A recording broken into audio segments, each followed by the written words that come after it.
All right, let's talk about another weird sound one, TO-B1. I'm really, so you were surprised that this wasn't my favorite. I'm surprised that it's in your top 3. It was just enjoyable. Because of, like, this one's extra animated, you know, it's a whole different, it's so different than any of the other ones in terms of everything. Story, animation, sounds, music. This has no, from what I could hear, like no homage to the Star Wars orchestra music. This is another like left field music one. But it's very sweet and it's very cute and it's very Pinocchio, and this little droid wants to, it's very Astro Boy, obviously, Astro Boy looking, but this little droid wants to grow up and be a Jedi. And yeah, there's some of it I really loved and a couple of things that I didn't personally love. But is that what attracted you to it? Just what did you like about it, I guess? Let's just talk about what you liked about it. I think it had an appropriate level of innocence where it felt not like classic Star Wars, but it just felt natural that you have this kind of master character bringing up this younger character that happens to be a robot, and the robot wants to be a Jedi. It's a classic story, and obviously like sort of Pinocchio based. I also love that he's TO-B1 and then takes on the name Toby. Like it's cool. Like it just worked for, I don't know if you can like exactly define it, why that's in my top 3. It's not like lightsaber duels and like badass spaceships and super weapons or whatever. It's a very like innocent story. It worked. And maybe because it was the 6th episode.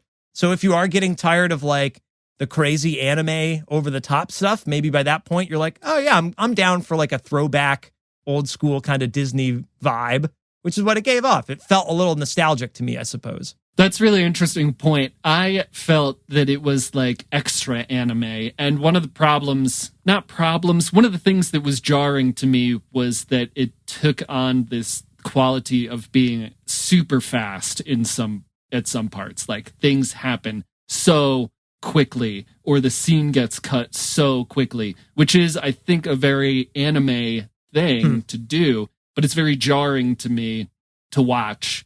And like when he finds the kyber crystal, it's just like a super quick thing. It felt like a full-length animated movie packed into however long it was, 15 or 20 minutes or whatever it was. And so some things really needed to be sped up. That was just like one of the things that was really jarring to me. Again, I'm going to get maybe a little bit emotional and sentimental, but it is another incredible found family. This Jedi is building these droids to have a family. Like they're helping him do his science and stuff, but he calls them his children. There's, one of the scenes that's most like heartwarming is when he's like, come on, my children, and they're all walking in a line. That's a very like, I feel like that's a very like classic Disney-esque scene. Yeah. But he built these droids to be his family, and I love that. And I love, I guess that's it. I love that. There's also one of the storytelling elements that I love so much about this one in particular. The Jedi, Mitaka, we don't know he's a Jedi at first, and he's like explaining to TO-B1, that he's heard Padawans find their kyber crystals, and that leads them to become a Jedi. Like he doesn't know, and then it turns out he's a Jedi, and he's got no arms. He's built these robots to like help him out, but he's on that planet creating these robots and doing this science to like fix the planet.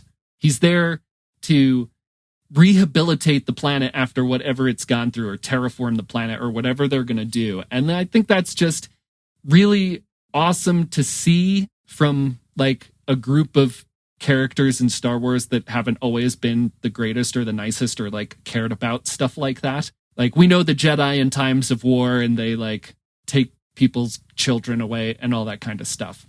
And so he's like rebuilding this planet, and I think that's incredible. And then throughout the series of events, TO-B1, even though he wants to be a Jedi, he takes over his like quote unquote father's science and rehabilitates the planet.